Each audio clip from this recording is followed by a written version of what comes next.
Okay, good afternoon po sa ating lahat, and we will now have this lesson number 5 for empowering forerunners. And ang pag-uusapan natin sa hapong ito is walking in divine identity. Okay, let's go to next slide. So let us read 1 Peter chapter 2 verse 9. But you are a chosen people, a royal priesthood, a holy nation, God's special possession, that you may declare the praises of Him who called you out of darkness into His wonderful light. Sa Tagalog, ngunit kayo ay isang lahing hinirang. So, ibig sabihin, tinawag tayo. Pag hinirang, ibig sabihin may special na paglalagyan sa iyo. May isang posisyon na inilaan ang Diyos para sa iyo lamang. At hindi ito para sa maraming tao. Isang maharlikang pagkasaserdote. So, paano ang pagkakapili sa iyo ng Lord? Maharlikang pagkakaserdote. Ibig sabihin, ikaw ay isang pare na nakalaan lamang para sa isang royal, isang pamilya na kung saan ay designated para sa king lang, no? Hindi pangkaraniwang tao, kundi para lamang sa isang hari. Tuloy natin. Isang banal na bansa. So, hindi ka lang tinawag na saserdote or maharlikang saserdote. Ikaw ay tinawag din na isang banal, isang bayang pag-aari ng Diyos upang ipahayag ninyo ang mga papuri ng Kanya na tumawag sa inyo mula sa kadiliman patungo sa Kanyang kamanghamanghang liwanag. So, paano ka tinawag ng Diyos mula doon sa kadiliman? Before, hindi ka tatawagin na royal priesthood. Hindi ka tatawagin na holy nation. Hindi ka tatawagin special possession. Ang tawag sa'yo, nasa kadiliman. Isang bagay na kung saan napakarumi sa harapan ng Panginoon. Ganun ka, tinitignan ng Diyos noon. Noon yun, nung hindi ka pa lumalapit sa Panginoon at hindi mo pa isinusuko ang iyong sarili. Pero ngayon, tinawag ka na niya para saan? Sa isang maliwanag na lugar na kung saan pwede ka nang tawaging royal priesthood, pwede ka nang tawaging special possession, and holy nation. Now, let's go to another slide. In Matthew chapter 22, verse 14, for many are called, but few are chosen. Sabi ni Jesus Christ, marami ang tinawag, ngunit kakaunti lang ang pinili. Kaya mapalad ka, kasi nandito ka ngayon, nakikinig ka ng mensahe na ito, or ng lesson na ito para sa empowering forerunners. Kasi bakit? Isa ka sa pinili ng Diyos. Yes, marami tayong mga membro sa loob ng mga GC natin. Marami tayong mga members na nakapaloob sa GC, but you are one of the few na pinili. Kaya special ka. Bakit? Kasi pinipili ka ng Diyos ngayon para maglingkod sa Kanya. Now, buta natin ang icebreaker natin. Have you ever tried to use someone else's ID card and realize it doesn't work for you? Abi dito, try mo na ba na gumamit ng isang ID? Ito, dati nung nasa college ako, pag nalilimutan ko yung ID ko, tinatawagan ko yung classmate ko. Ay ko, pwede bang pahiram muna ng ID mo? Babalik ta rin ko na lang para pagka dumaan ako doon sa guard, makalusot ako. Trinay ko nung una, nakalusot. Pero nung pangalawa, pangatlo, hindi na po umubra. Talagang sinisilip na ng guard yung ID, no? Binabaliktad. Pag nakabaliktad, sasabihan kami, Miss, i-ano nyo, baliktarin nyo para makita yung mukha. At kapag nakita, iba yung nakalagay na mukha at hindi ikaw. Uwi. Tapos, papatawag pa para suspindihin sa klase. Ako at yung kinuhanan ng ID. Kawawa naman yung kinuhanan ng ID, yung may-ari mismo ng ID kasi hindi makakapasok sa loob ng school. Masususpindi din siya. So, maaring sa unang pagkakataon, makakalusot, pero sa mga susunod na panahon, hindi na uubra. Tama? So the name and identity don't match. Many believers live defeated because they've forgotten who they are in Christ. Maraming mga Kristiyano ngayon, kung bakit sila laging talunan, laging bigo, laging in pain, laging unblessed life, because they don't know who they are doon sa presence ni God. Makakatayo ka lang bilang isang Kristiyano, sa kabila ng mga pagsubok na pinagdadaanan, sa kabila ng kabigatan ng buhay, kapag kilala mo kung sino ang Diyos mo. Sino ba si Lord sa buhay mo ngayon? Gaano mo ba siya kakilala? Siya ba ay Diyos lang na spirit, Ganun mo lang ba siya kakilala? O mas malalim pa doon yung pagkakilala mo kay God? Ano man ang pagkakilala mo sa Lord, dapat lagi nating isa sa isip na tayo ay pinili ng Diyos. Hindi lamang tayo pinili basta-basta, kundi meron tayong inilaan na purpose or layunin ang Diyos para sa bawat isa sa atin. When we truly know our divine, tingnan niyo po ito divine identity. Mamaya pag-uusapan natin kung ano yung ibig sabihin ng divine identity. Gusto ko lang munang bigyan ng diin ngayon. So, divine identity, we begin to live with confidence. Kapag kilala mo ang Diyos mo at alam mo kung sino ka sa harapan ng Lord, at alam mo kung sino ka sa harapan ng maraming tao na meron kang Diyos, ano sabi dito? You will live with confidence. Meron kang, alam mo yon, yung parang pride sa buhay na, oy, anak ako ni Lord. Ano man ang mangyari sa mundong ibabaw na to, protektado ako. Ano man ang mangyari sa paligid ko, ako ay provided ng Lord ng pangangailangan ko. Ano man ang mangyari sa mga paligid ko, magkaroon man ng kalamidad, ng earthquake, no? Anong ang gagawin mo? Confident ka, hindi ka matitinag. Hindi ka mag-aalala sa buhay na to. Magiging payapa ka. Meron mang mga tao na against sa'yo, no? At sinasabi nila, born again. Pero dati naman, kilala ko yan, manginginom, naninigarilyo, may kinakasamang mga ibang lalaki, etc. etc. Alam niyo mga kapatid, kahit pa ganun ka dati, yes, dati kang ganun. Pero ngayon na meron ka ng Lord, inalis ka niya doon sa kadiliman tungo sa kaliwanagan, isa lang po ang ibig sabihin nun. Huwag mong pansinin yung tingin ng tao sa'yo. At ayain ka man nila. Oops, sandali lang po, hindi na po ako yan. Dati, yes, ako ganyan. Pero ngayon, iba na ako.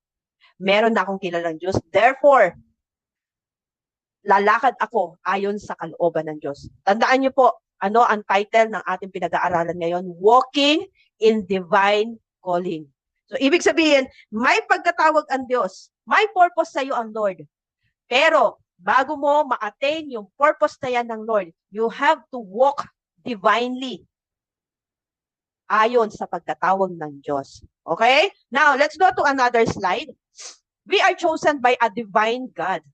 You are chosen by God. It means you belongs to God. He wanted to establish a relationship with you. Yun, yung, alam mo yun mga kapatid, yung tinawag ka ng Lord, hindi dahil para lang alisin ka sa kadiliman. Alisin ka sa kung ano ka dati. Tinawag ka ng Diyos kasi ikaw ay belong na kay God. Pag-aari ka na ng Diyos. Hindi ka na pag-aari ng demonyo. Hindi ka na pag-aari ng mundong ito. Kaya dahil belong ka na kay God, anong gusto ng Diyos na mangyari? I-establish niya yung relationship niya sa iyo. At paano niya i-establish yung relationship niya sa iyo? Paano niya palalalimin yung relationship niya sa iyo? Bibigyan ka niya ng mga pananalita niya. Mga pag-aaral, mga lesson, mga Bible verses na aaralin mo, na itatanim mo sa iyong puso't isipan upang nasa ganon makalakad ka ayon sa nais ng Panginoon.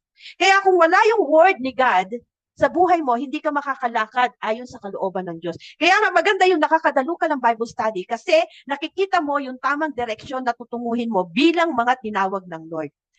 At iyon ang way ng Lord para i-establish ang relationship niya sa iyo. At kapag naitanim niya na yung mga salita niya sa iyo, meron ka ng word ni Lord, mga salita ng Panginoon na naririnig mo sa Bible study, sa Sunday worship, sa mga trainings, at meron ka na niyang mga bagay na yan, ano na ngayon ang gagawin mo?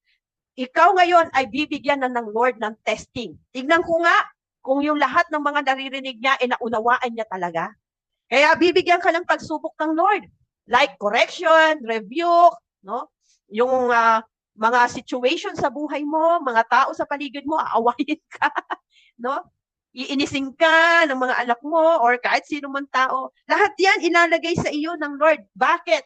To test. Para ikaw ay i-testing kung yung mga natutunan mo in life ay kaya mo na talagang panindigan. Ganun po, nag-i-establish ng relationship ang Lord sa atin. Kaya nga, ang buhay Kristiyano, hindi siya ganun kadali. Dahil may proseso yan na pagdadaanan ka. May mga pagsubok na pagdadaanan ka. May mga refining na pagdadaanan ka.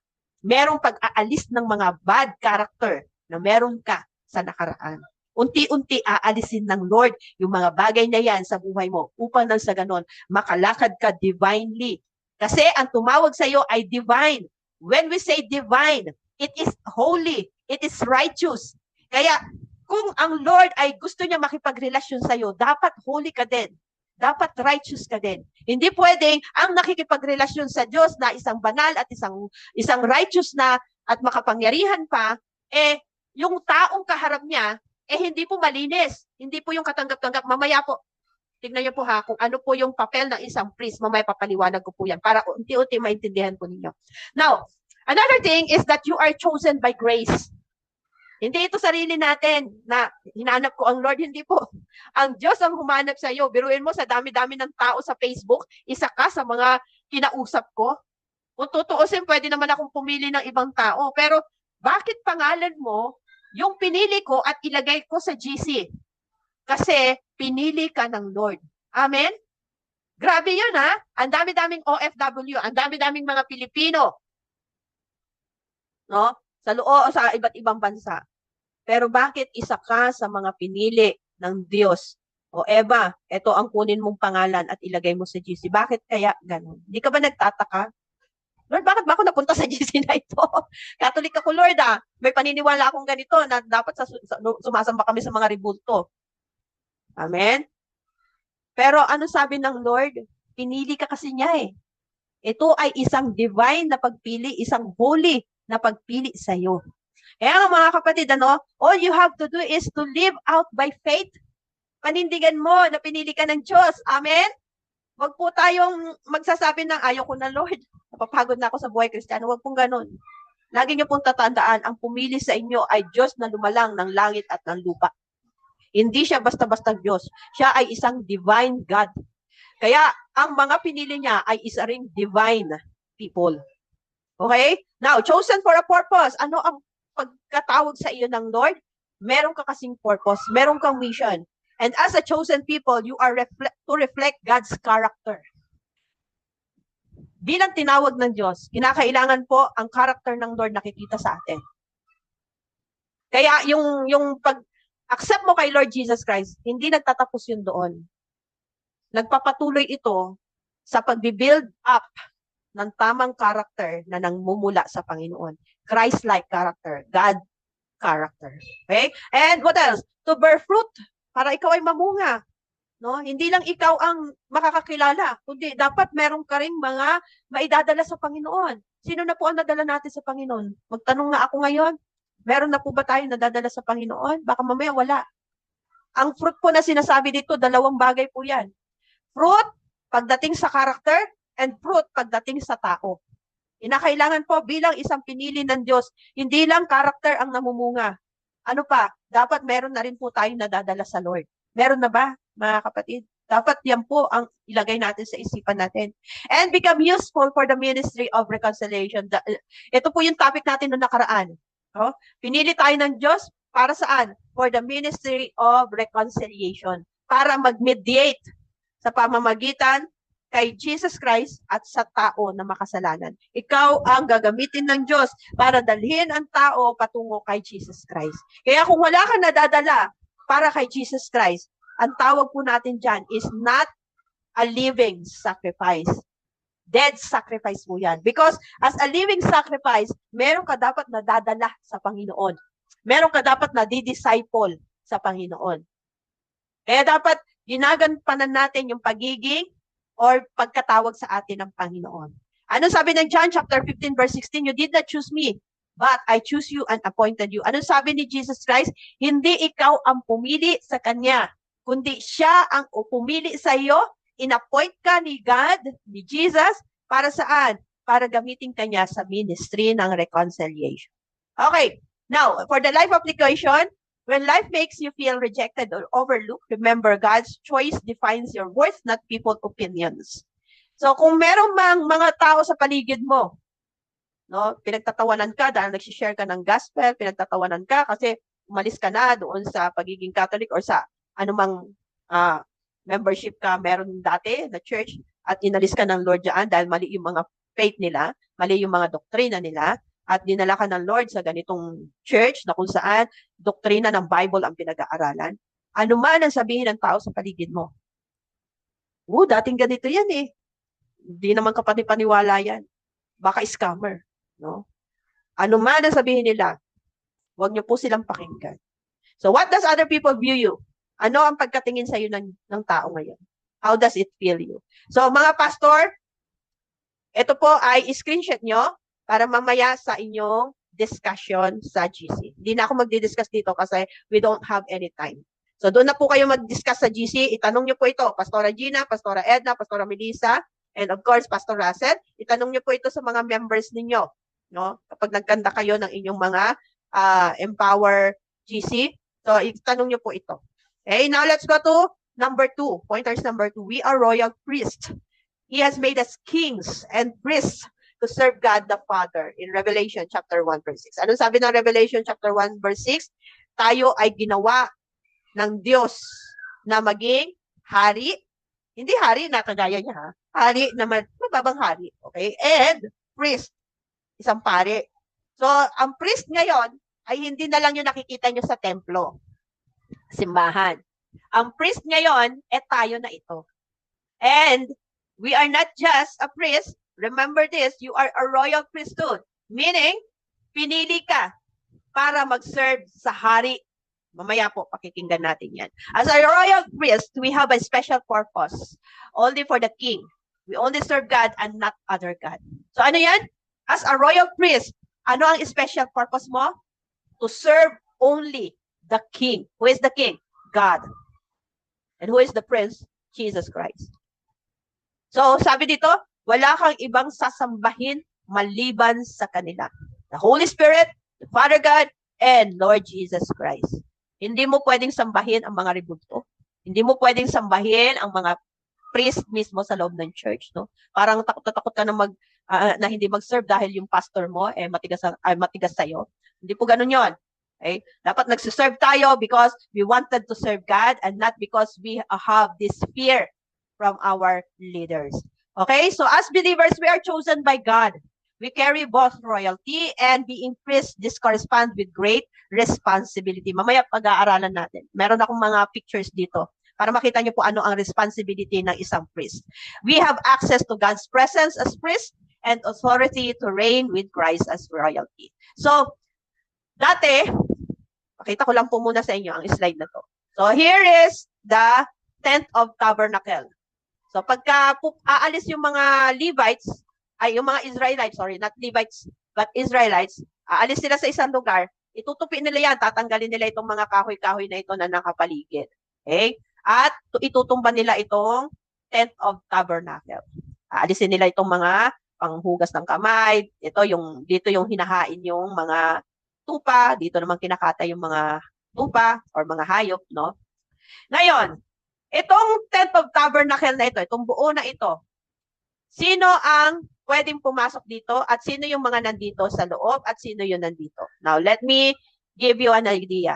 Itong mga tao, bawal silang pumasok dito sa loob mismo ng perimeter ng tent of tabernacle. Saan lang sila? Dito lang po sila sa labas. Hindi sila pwedeng pumunta dyan. Dito lang sila sa labas ng bakod na ito. Kasi wala silang karapatan para mag-access sa loob neto. Bakit? Kasi sa loob neto, dito bumababa ang presence ng God. Kaya ang pwede lang maka-access noong unang panahon ay ang priest or high priest. Mamaya titignan ko po. Papakita ko sa inyo. Now, sino ang pwedeng nandito lang? This is what we call Levites. Itong mga Levites na to, kahit paramihin ko pa yan, ano? So, paramihin natin. Marami yan kasi mga Levites na yan. Isa taga-katay, isa taga-check up kung yung mga hayop ba ay malinis, no? Titignan nila. Isang taga-putol-putol, no? So, marami yan sila dyan, ng mga Levites. Sila, ang gawa din ng mga Levites, sila din tagalinis ng templo, sila taga-tanggal na itong mga peg na ito or mga haligi na ito, no? Lahat yan. At sila ang taga-bitbit niyan. Now, dito, sa area na ito, walang ibang pwedeng pumunta dito sa area na ito maliban sa priest. Again, walang ibang pwedeng pumunta sa lugar na ito maliban ang priest. Siya lang. Bakit? Anong gagawin niya? After nilang ma-check up kung okay ng katayin, after ni Levites na nakatay yung lamb, at after niyang makatay or matigpas-tigpas, no? Papatayin, titigpasin. Now, ang gagawin ng lalaking ito na taga-tagpas or taga-putol ng karne, ibibigay niya yung karne kay priest. Ayan, no? So kapag naibigay na ng priest, anong gagawin ni priest? Ilalagay niya yung yung mga karneng pinutol dito sa ihawan. Okay. Pagka naihaw niya na, syempre marumi na ang kamay niya, naduguan na yan, maghuhugas siya ng kamay dito.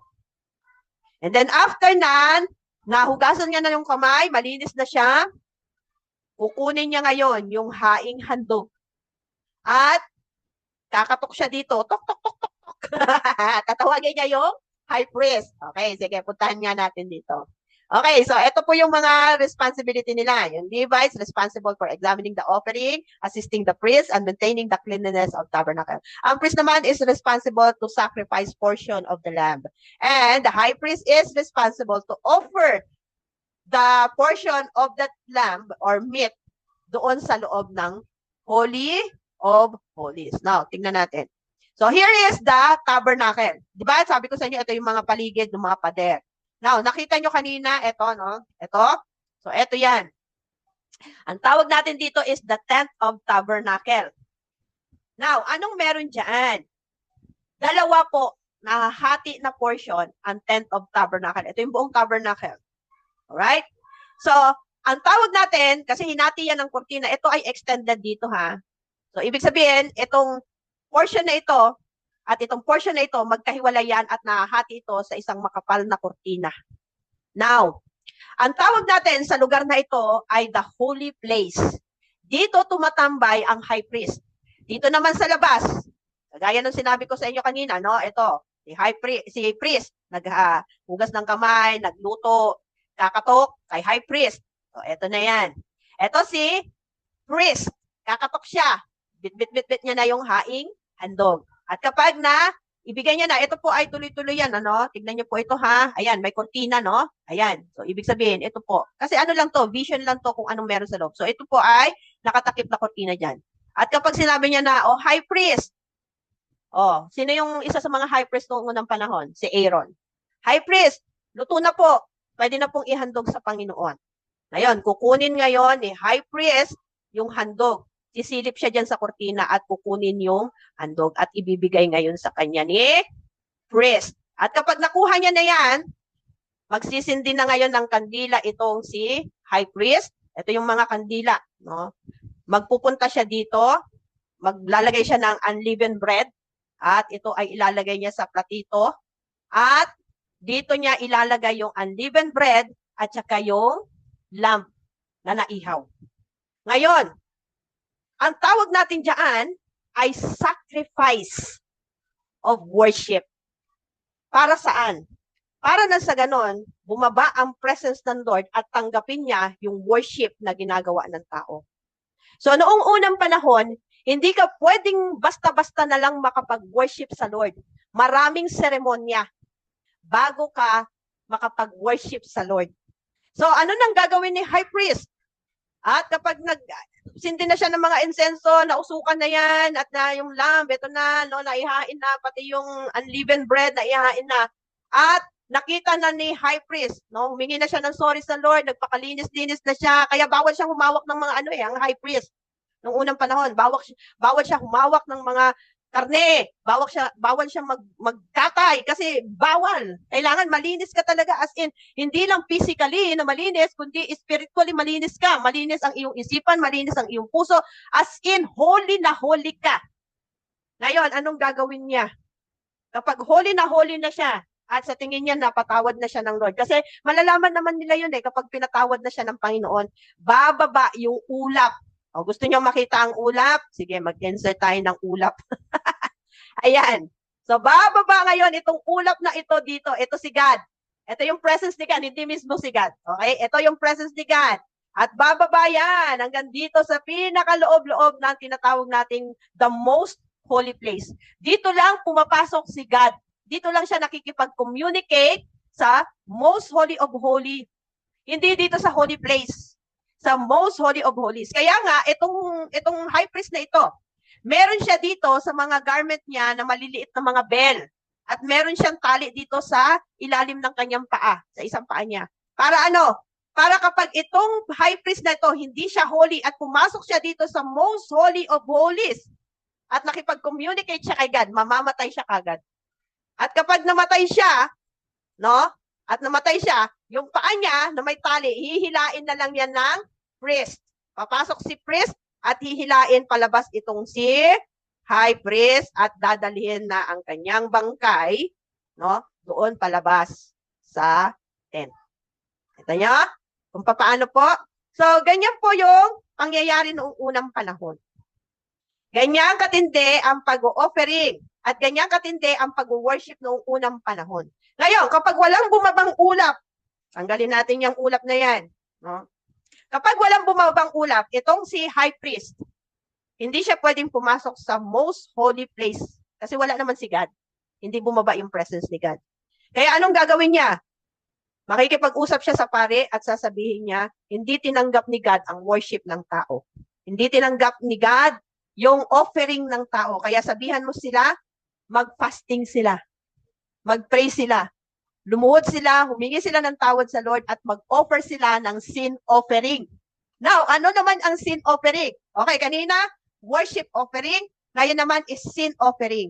Ang sin offering ay dadalhin ngayon ng priest yung mensahe doon sa mga Levites. At sasabihan niya yung mga Levites, balik tayo dito. Sasabihan ngayon ng priest, mga Levita, sabihan nyo yung lahat ng mga tao, hindi tinanggap ni God, hindi bumaba yung presence ni God, hindi siya natuwa doon sa haing handog ng tao kasi nagkasala ang mga tao. Kaya sabihan mo sila, maghain sila ng sin offering. Ngayon, pupunta ngayon itong Levita.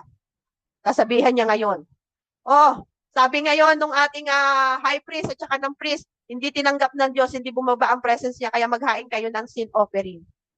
At ang tawag natin doon is atonement offering. Kung saan, kukuha sila ng isang malinis na lamb, no? Or goat. Kaya nga merong scapegoat na tinatawag noon. So, yung dalawang uri kasi yan, isang scapegoat na tinatawag nilang atonement of the year. Every year, sinaselebrate nila ito. At isang tinatawag nilang sin offering na kung saan magkakatay sila ng isang unblemished lamb para tanggapin ng Diyos yung paghingi nila ng tawad.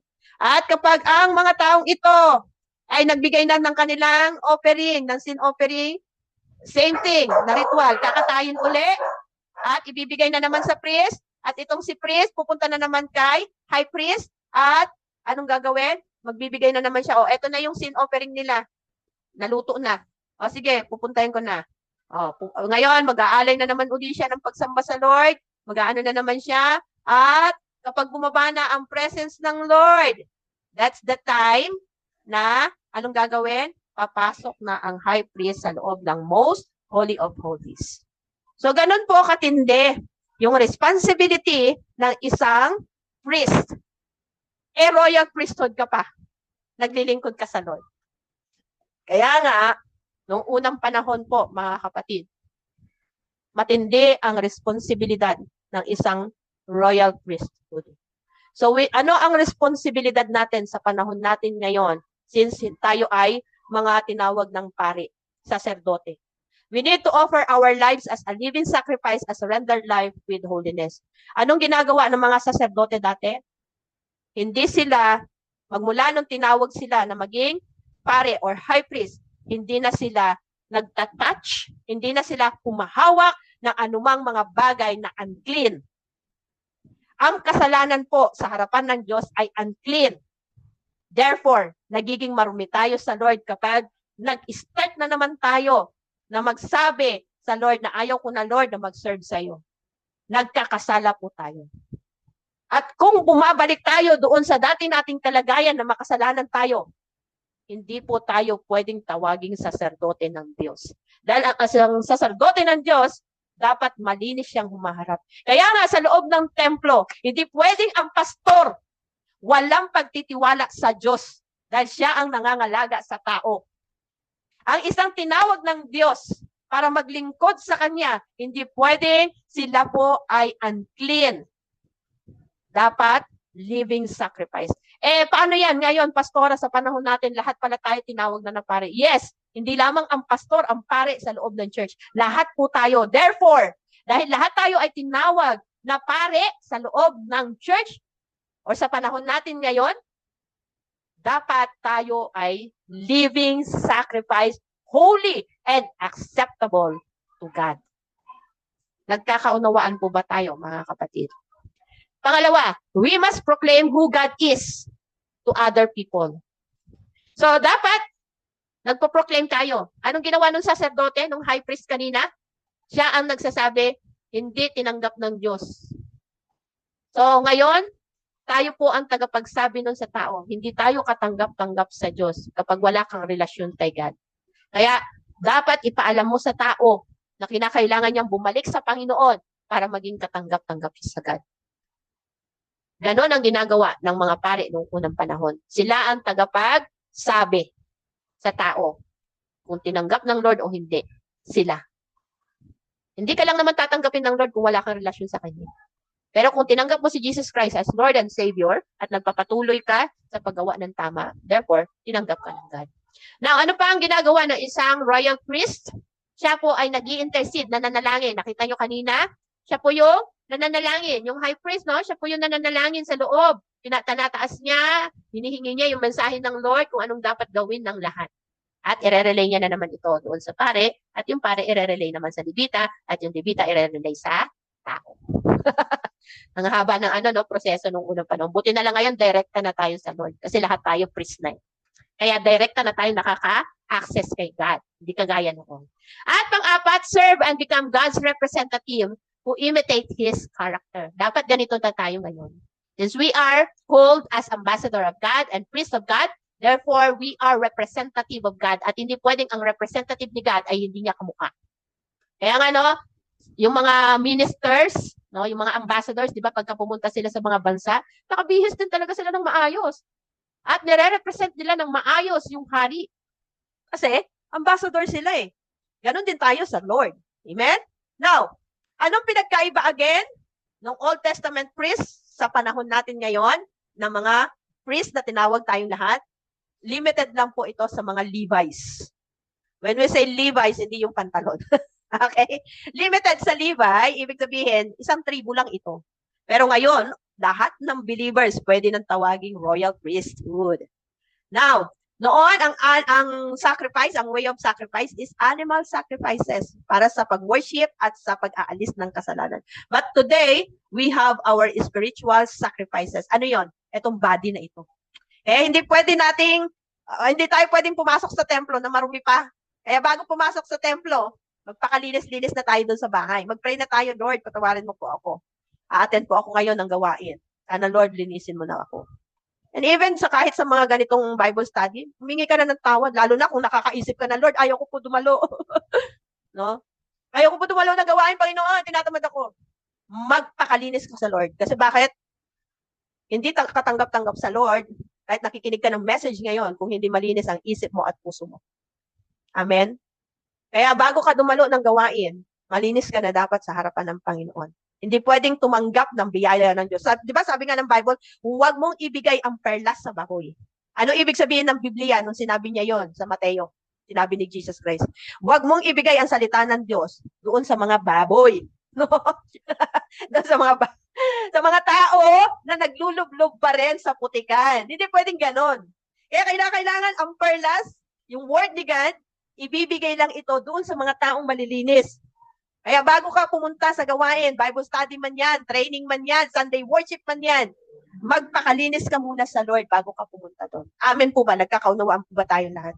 Kaya nga ako mga kapatid, bago po ako tumanggap ng mensahe ng Lord, nagpe-pray muna ako, Lord, patawarin mo ako.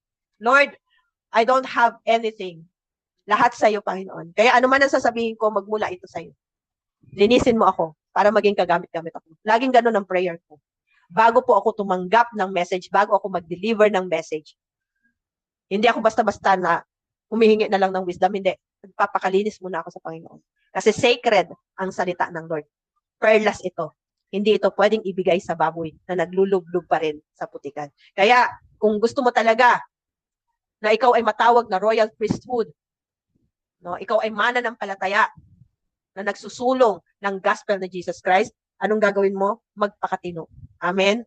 Now, before, it's temple-centered, but now, it's life-centered. Kasi itong body na to, ito na ang templo ng Diyos. Ang sabi ng 2 Corinthians chapter 3, this body is the temple of God. Hindi na yung templo na nakikita natin na sama-sama tayo doon lahat, no? Sumasamba. Hindi ganun.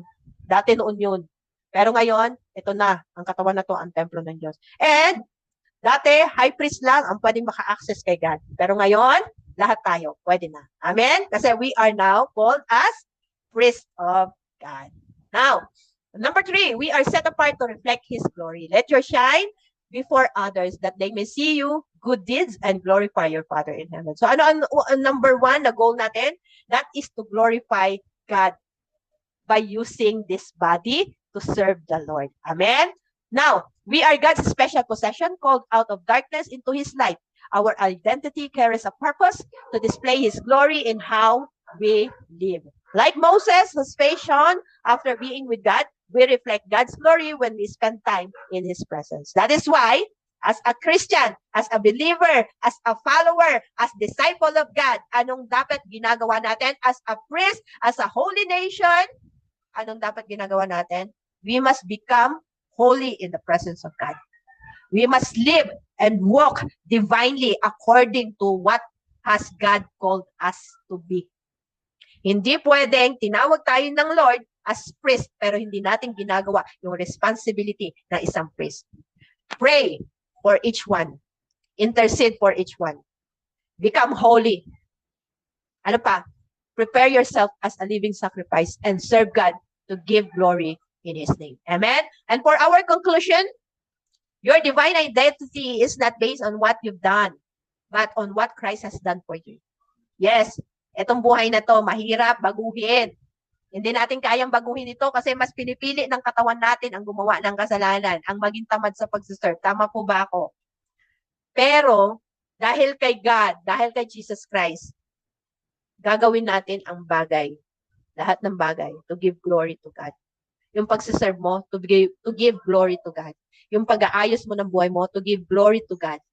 Yung pagsiserve mo mightily, na talagang iniisip mo na, Lord, I am serving you and not my pastor, not these people around me, but I am serving you because you are my God. Yung laging ilalagay mo yun sa isip mo, Lord, uma-attend ako because of you. Dumadalo ako ng pag-aaral, mga trainings, Bible studies, Sunday worship because of you. I serve you, Lord. Hinahawakan ko ang isang ministry na to because I wanted to glorify your name. That should be our goal in life. As a Christian, as a believer, as a chosen nation, as a priest of God. Amen? When you know who you are, you won't settle for less. Kapag kilala mo ang iyong posisyon sa Lord, ang iyong identity, may confidence ka na sabihin sa lahat, I am chosen by God. Therefore, I will stood in front of these people to share the gospel. I will stood to invite people. I will stood in faith. Ano man ang mangyari sa buhay ko, every situation I am in right now, hindi ako matatakot mag-serve sa Lord. Hindi ako manghihinawa. Hindi ako tatamarin na maglingkod sa Lord kasi kilala ko na kung sino ako sa harapan ng Diyos. Amen po ba? Okay, so that is for today and let us all pray. And thank you for your time. Alright? So let me just unscreen this one.